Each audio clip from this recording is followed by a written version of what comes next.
Welcome back to another lesson in class. Now, I know we had a gap in between lesson 45, I think it was, and this one, which would be lesson 46, the magic of sound communication and understanding. So let's get into it.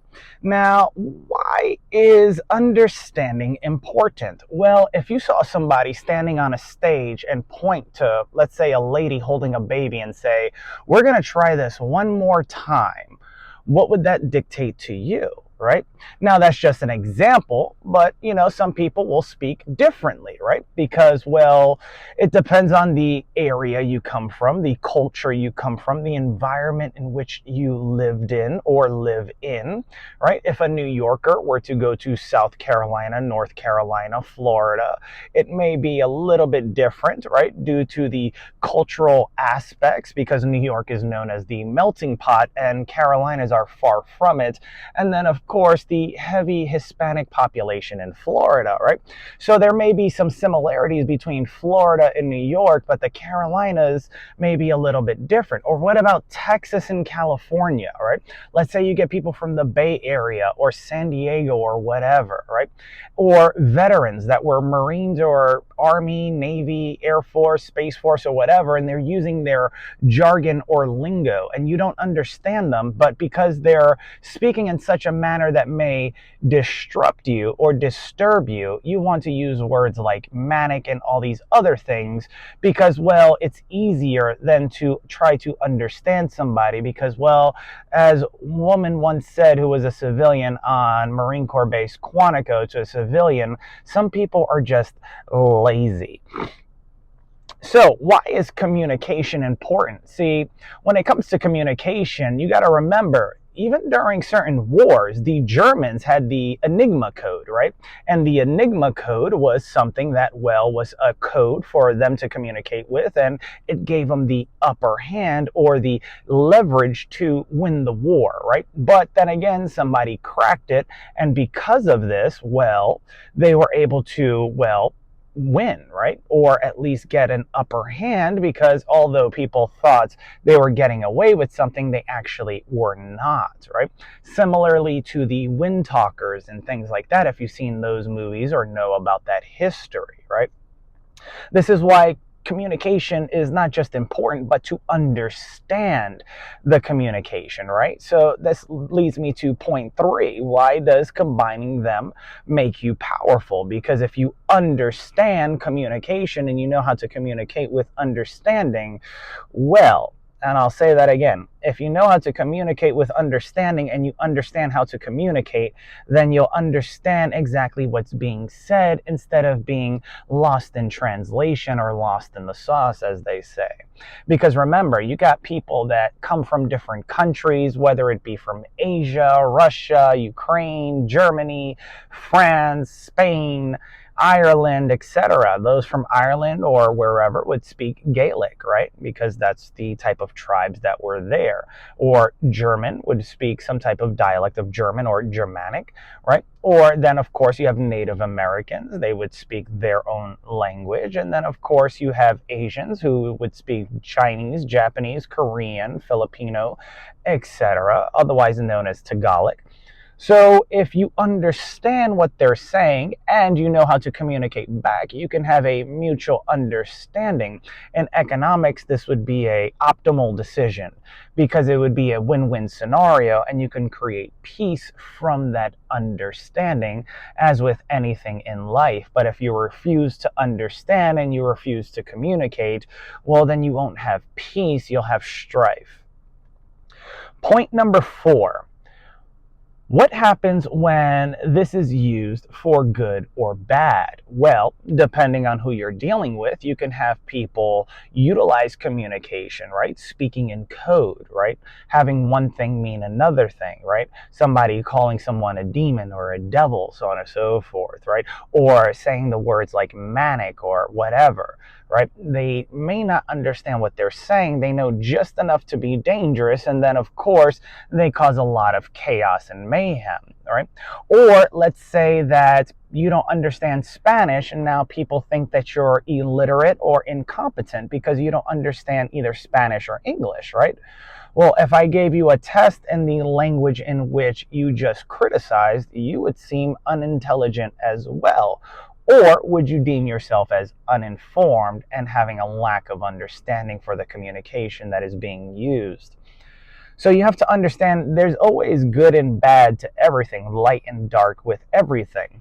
But it depends on how it's being utilized, because people could talk about peace until they're blue in the face, but what happens, right? I mean, there's always going to be somebody that wants to conquer or dominate, and then there's always going to be those that want peace, right? So that everybody, not to live in some type of utopia with all this order and structure, because, well, from chaos comes order, and you cannot instill order without, well, having a little bit of chaos, right? So you know what to fix. So let's take this a step further, right? This would be point number 5. Let's take the word good and the name Yahweh. Remember, we are in spirituality, right? So an example, right, would be, if that also refers to breath, then what is O2? Is that not oxygen? Now, isn't there 2 O's in the word good, right? Because I'm trying to open minds and hearts and, well, everything else, right? So if I were to compress the 2 O's, you would get the word God, right? Leaving out the exponent number 2. Right? Because then you have O3, which is outside in the atmosphere, etc. But you need O2 in order to, well, survive, etc., for the plants to grow and for things to, well, do what they do best, right? Survive, breathe, replicate, etc.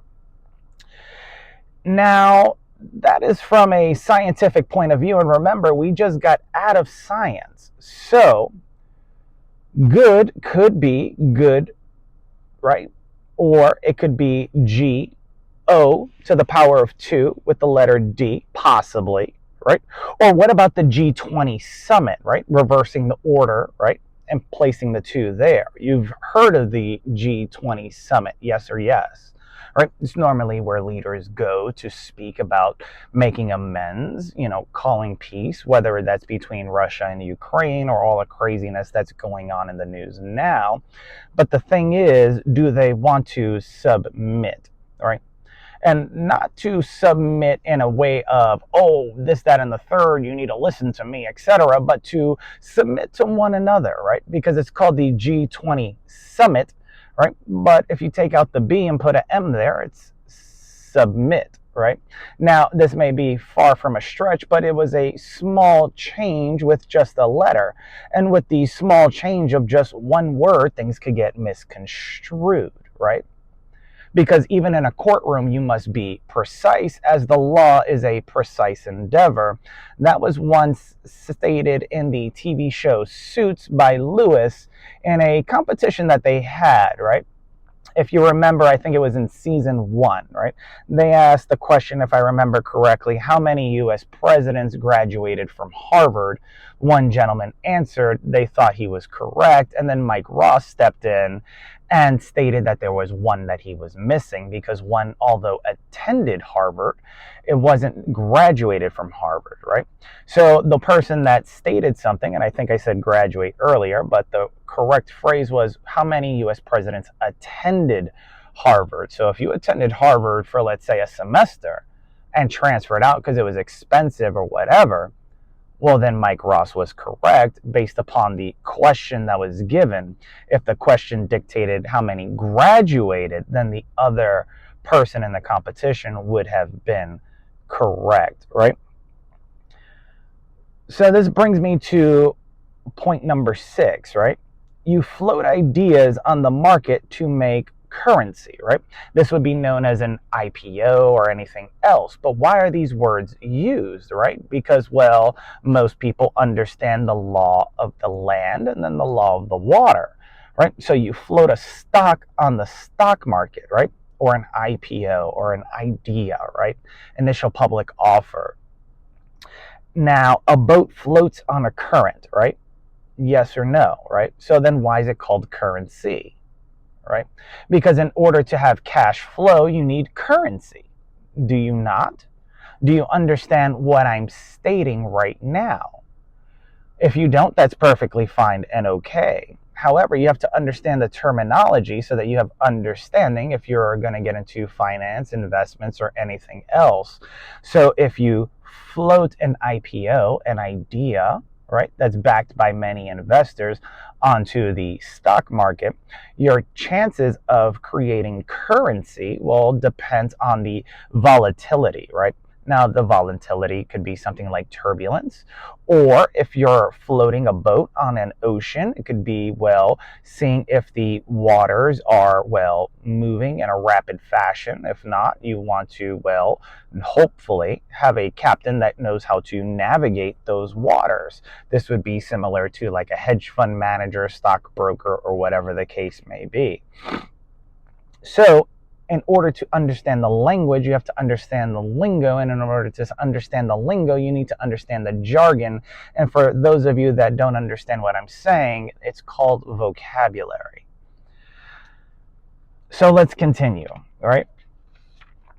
Point 7, shorthand. What is it?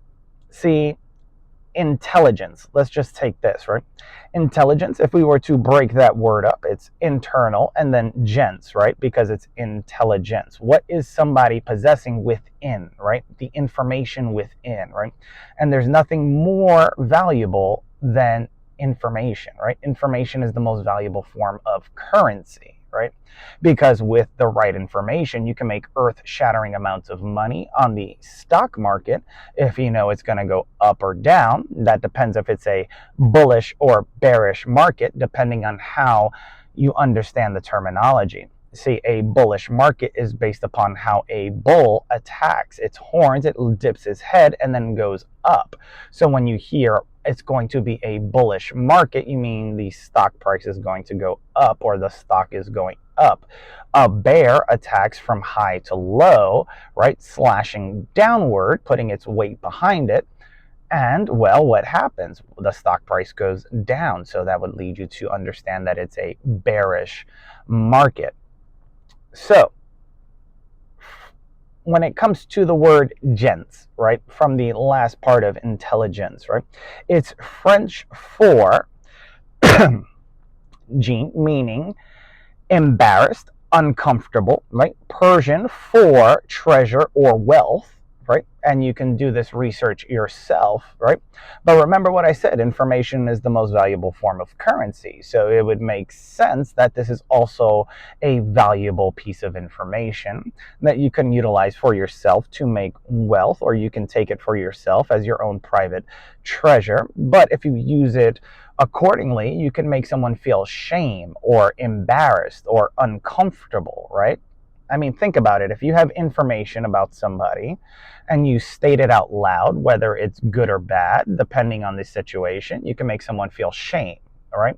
Now, this is a way to either discredit somebody, make them feel a certain way, trigger an emotion, so on and so forth, leaving them uncomfortable or embarrassed.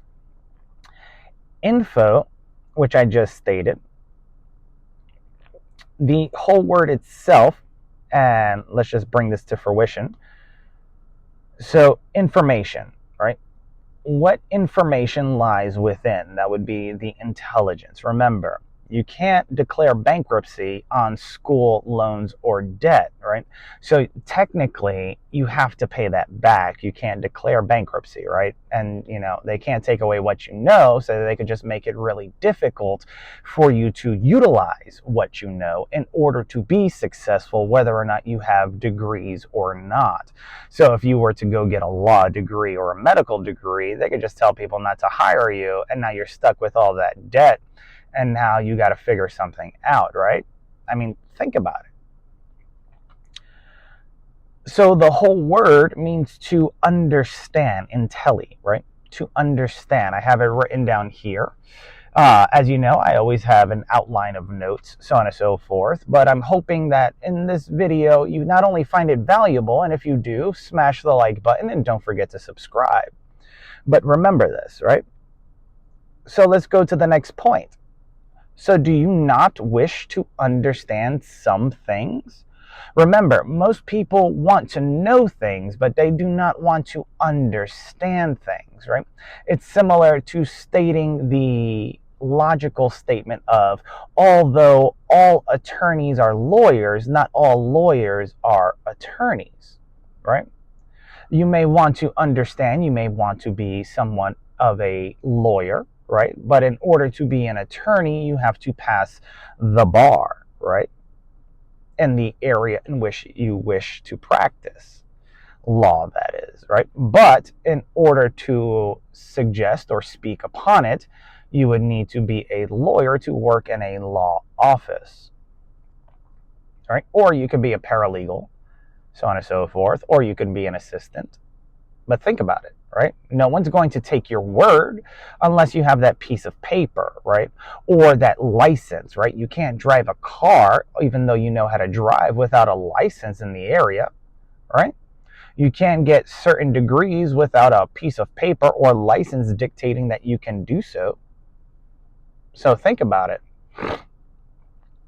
Now let's talk about the story of the United States Marine Corps Devil Dog. And it goes both ways, right?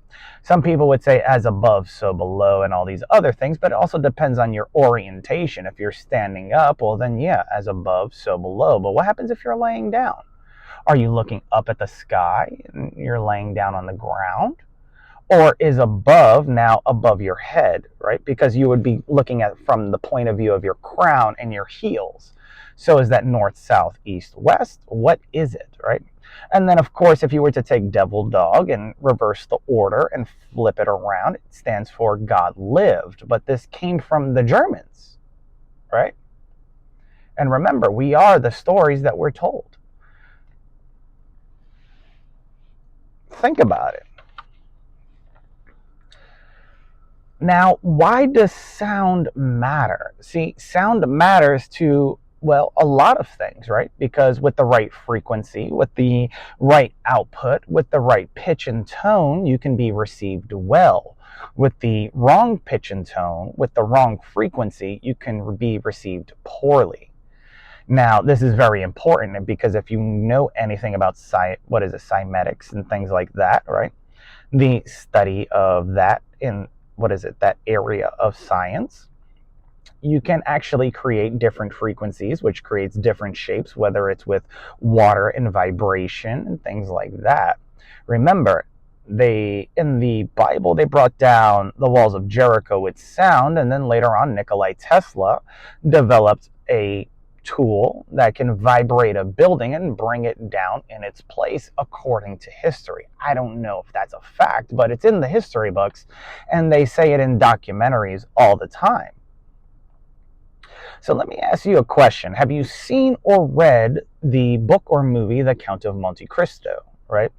Because within there, Edmond Dantes was, well, trained by a priest, right? See, he was living a good life. He was, a shipmate, so on and so forth. He had his best friend Fernand and all these other things. But then what happened in the movie?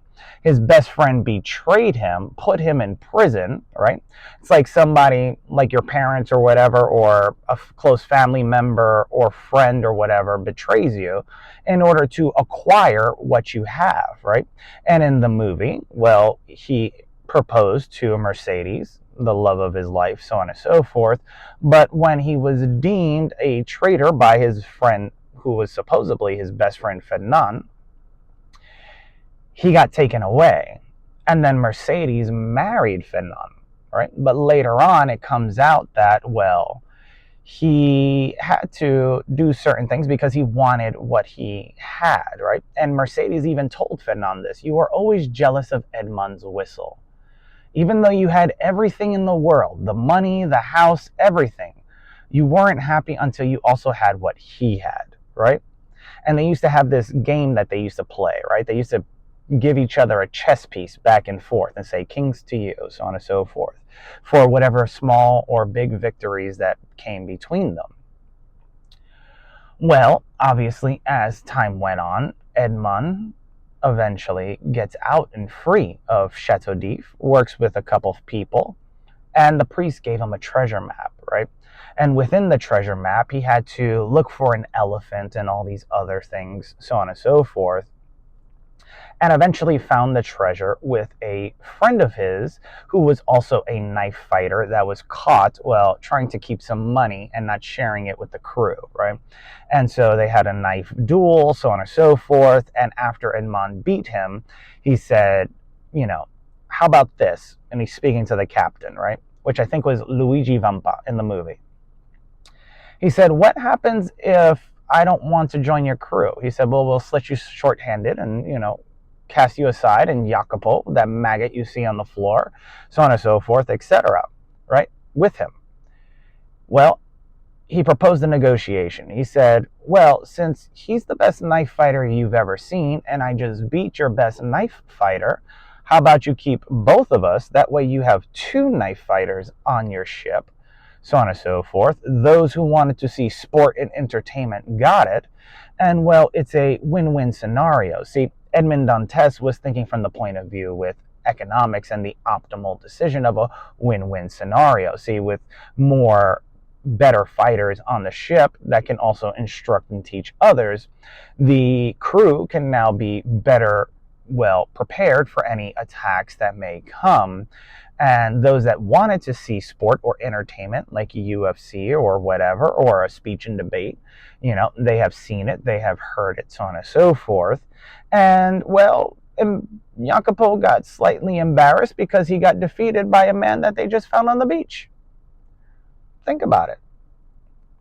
And then, of course, later on in the movie, as everything goes on, Fernand finds out that Edmond is the Count of Monte Cristo, and he's trying to steal his treasure.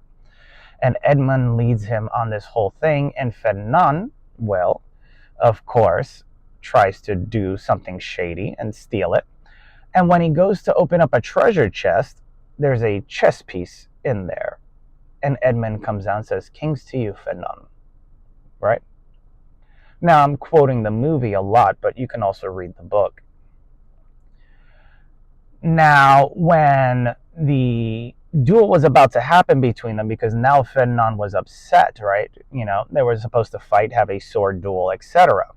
The son that was supposedly between Fernand and Mercedes comes out, who was played by the character who I think plays Superman, right? Who was also The Witcher, right? Same actor. Comes out and steps in front of Fernand, trying to defend him, right? And when this happens, Fernand actually uses him as a shield and allows him to go and fight Edmond, right? Because he didn't know. He thought that was his son, but he was going to use him like a chess piece. And Mercedes quickly steps out and screams no, so on and so forth. And the truth comes out, right? And Mercedes tells the son and Edmond and Fernand, I only married you because at the time I was pregnant with Edmond's child, right? And during those times, it was very difficult for women to get work, and Fernand was very wealthy. So it was her strategy in order to, well, preserve not only herself, but the life of her son, to make sure he got educated well, so on and so forth. And then Fernand also starts to discredit the mother and everything else, and actually shoots her after pointing the gun at Edmond, who states, you only have one shot in there. All right, make it count. So he shoots the woman, and the son freaks out. He goes, I can't believe you're going to have me, fight and try to kill my own father. Why would you do that? He didn't understand the sadistic mentality that Fernand had. Long story short, they make sure that everyone's okay. Jacopo comes, he tends to Mercedes, and then Edmond has to, well, deal with Fernand. And long story short, if you watch the movie, Fernand actually knocks the sword out of Edmond's hand. And when Edmond is going to look for the sword and Fernand is coming to attack him, Fernand actually falls on his own sword, right? So I suggest you guys watch that movie and read the book. It's very fascinating and interesting, but you should definitely take a look at it. Because when it comes to sound, right, do you believe everything that you're told? If you are happy, does music make you feel sad? Right? So if you're sad, can music make you feel happy? This is why sound matters. If sound didn't matter, what's the purpose of music? Right? And it's been proven that if you study with certain music playing in the background, if you were to play that song again, it might trigger a memory similar to scent with animals and dogs, which trigger a memory based upon science. Moving on to the next point. Do you understand the first, second, or third time? Right? Why do I say this? Because, well, what does 3 strikes lead to? Well, it depends on the game that you're playing, right? If you're playing baseball, 3 strikes, you're out. But if you're playing, let's say you're bowling, that leads to a turkey. So if you ever went to AMF, right, or, a bowling alley, so on and so forth, well, 3 strikes, that's good. That's a good thing. But in baseball, that's a bad thing. Why is that? Right? So do you understand things the first time? Do you understand things the second time that they're told to you? Or do you understand things the third time that they're stated to you? Right? How many wars do we need to go through before people realize this isn't working? We need peace. Remember, they asked Albert Einstein, what would World War III be like? And he said, I don't know, but World War IV will be fought with sticks and stones, if I remember that whole thing correctly, if I remember that quote, right? We've already had 2, right? So if we're going to lead into World War III, because somebody wants that to happen for whatever reason, when will it stop? Think about it. When will it stop? This is why I say that this is a way of thinking better, not just differently. See, once people start acting and thinking differently, and everybody's entitled to their own opinion, individualism, so on and so forth, you move from, here's a computer game analogy, operating like civilizations or world of civilizations or StarCraft, and operating like the game World of Warcraft, right, where everybody's normally their own person, right? And then they compete against each other and fight and all this other stuff. Or it's a first-person shooter, etc., right? But that's kind of like a diffused nebula. See, everything's all out in the open. And if you remember 9/11, people didn't come together until 9/11 happened. Then all of a sudden, people started hanging American flags out, coming together and realizing we might need to be united instead of divided. Next point.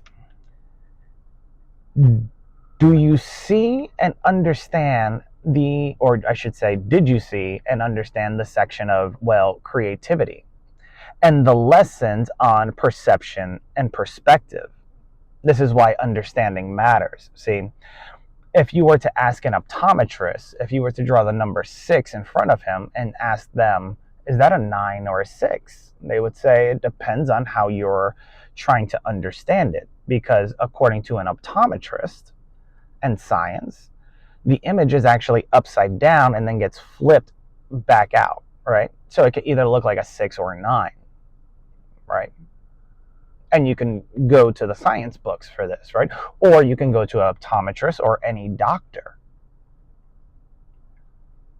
So in order to learn how to flip a negative into a positive, you have to understand, what are you trying to do, right? Are you trying to be Fanon and play the friend and, put on a fake, thing to get at the treasure and then left empty-handed, falling on your own sword?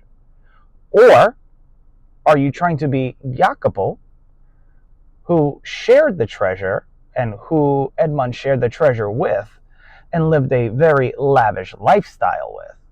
You have to think about these things, right? Because remember, Luigi Vampa also helped him out, right? In the movie, right? And he paid him well. Possibly so well that he didn't really have to do any crime ever again. Moving on to the next point. So, what does Monte Cristo, the story of Cain and Abel, have in common? See, Cain and Abel, it's a little play on words here, but Cain killed Abel because he was mentally unstable, right?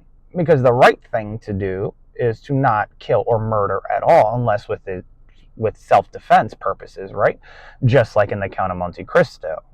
See, Fernand was aiming out of frustration and everything else to kill Edmond, right? And take everything from him because he just wasn't satisfied. He was greedy, right?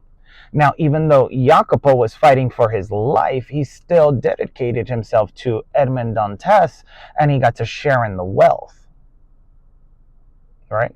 Now, what happened if Cain went to Abel and asked for help instead of getting frustrated, not asking for help, not listening to him when he was speaking, etc., right? Or maybe possibly listening to him, right? Hey, Abel, how are you able to do this? Could you show me?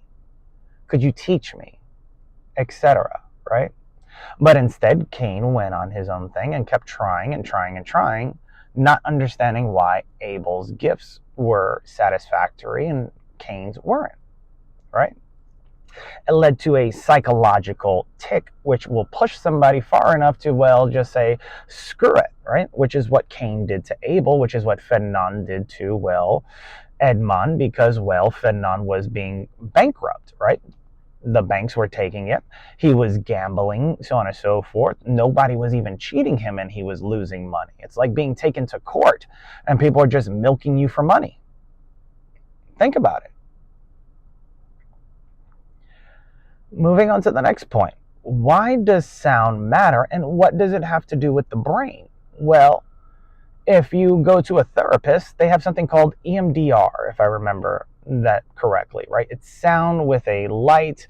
It kind of works like hypnosis, but it keeps focus, right? Similarly to like listening to jazz or, anything else, right? But sound can also come in the form of a frequency. And what can frequency do? Well, if you're a doctor, you can use sound, such as an ultrasound, to see a baby, similar to echolocation like a dolphin. Could you not? So what does it have to do with the brain? Well, if you're pregnant, you might need sound to check on the status of the child. Some of you might call it a fetus, but to see how the heart rhythm is moving, how the brain is functioning in comparison to everything else, because the brain is trying to tell the rest of the body how to grow, and the heart is, well, pumping everything throughout the body or the fetus in order to keep it alive and circulating. So does sound matter? Not only does it matter in science, it does matter in medicine. Does it not? It's a question that I propose unto you. And if you have anything to say, please leave it in the comments. Continuing. Does sound not work like magic or the air, which are both invisible? You can hear sound, you can feel air, but you cannot see it, can you? But how do you know it's real? Because you have definitive proof, right? It's just like people, who is it? Dr. Jordan Peterson, Man in Search of Meaning, and, people looking for God. They're looking for something tangible, proof, right? But when they find that thing, will they try to kill it like Fernand tried to do with Edmond, like Cain did with Abel? There are many different cultures, and that's why I said we're in spirituality, because there are many religions out there, but they fall under spirituality. There are many different types of science, but there's many different branches like spirituality. Underneath science, you have medical, you have psychology, you have sociology, you have botany, you have agriculture, right? So what is it that you are searching for? Maybe you should try to understand versus trying to control, murder, or kill. Remember, some people would say that the Sixth Commandment, and most people might get fed up with this, but America's Bill of Rights, or the so on and so forth, the first 10 at least, right, are based off of the 10 Commandments, right? And if God's within everyone, including you, listening to this right now, maybe watching this right now, And it was once said in the movie The Librarian, so don't take my word for it or come at me an incorrect way, right? But watch the movie The Librarian and you would see that God is in everybody, right? That was the question proposed by Buddha before he obtained the Spear of Destiny, or a part of it, at least, if I remember and recall that movie correctly, with Flynn being the librarian. And if that's the case, well, then freedom of speech is important, right? But then again, it says, thou shalt not take God's name in vain. But does that also mean that you should not speak poorly of oneself, since God's in your veins?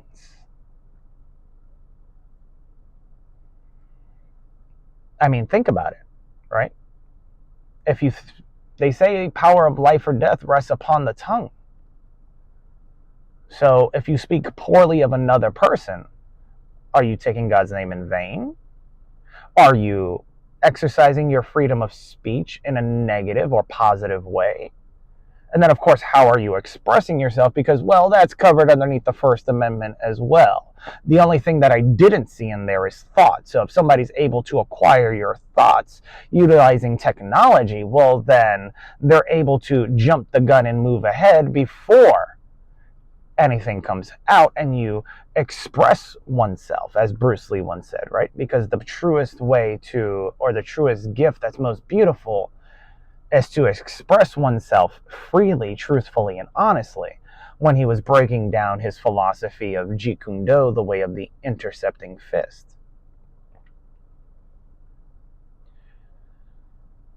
Moving on to the next point. So if you can understand the previous, then you also understand that music can spread, right, a message like the wind can spread pollen. Could it not? Could music spread a message like the wind spreads pollen? If you guys remember Andrew Tate, he got in trouble for saying a lot of stuff and children were emulating it. I think one of the popular words was brokey, right? Making fun of people who had no money, no funds, no finances, right?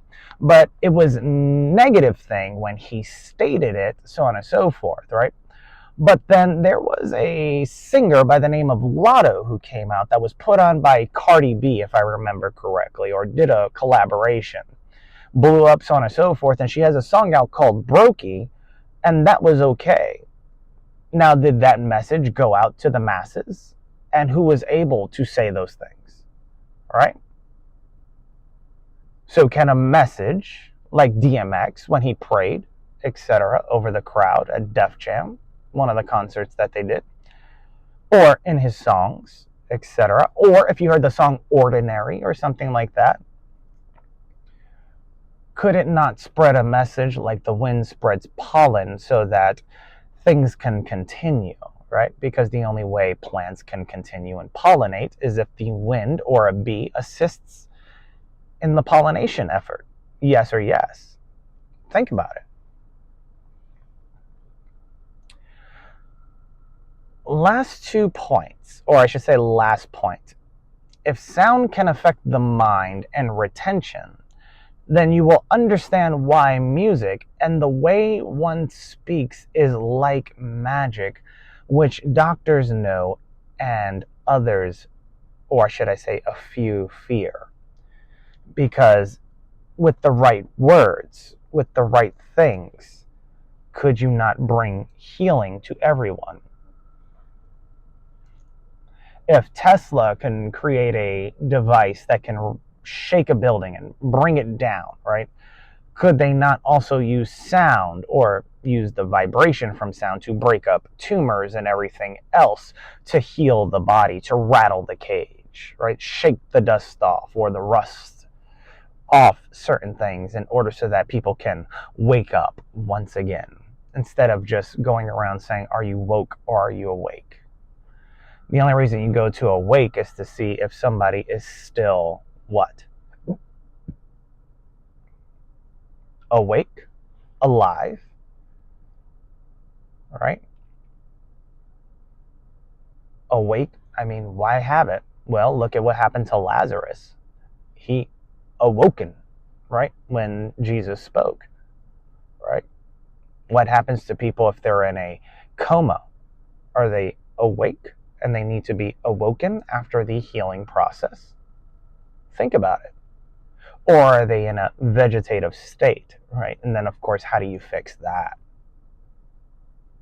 See, you won't get further if you don't work together. Some people would say you do need others, but you have to be selective with those whom you choose to surround yourself with, similar to Edmond Dantes. Yes, he aligned himself with Luigi Vampa, with the crew and everybody else, with the priest in prison, so on and so forth. But in the beginning, he thought he could trust Fernand, who he kept in his circle, who only kept betraying him, who threw him in prison, or in this case, a mental facility, or whatever the case may be, right? Because remember, in the movie, he kept stating, "What's my crime? What's my crime?"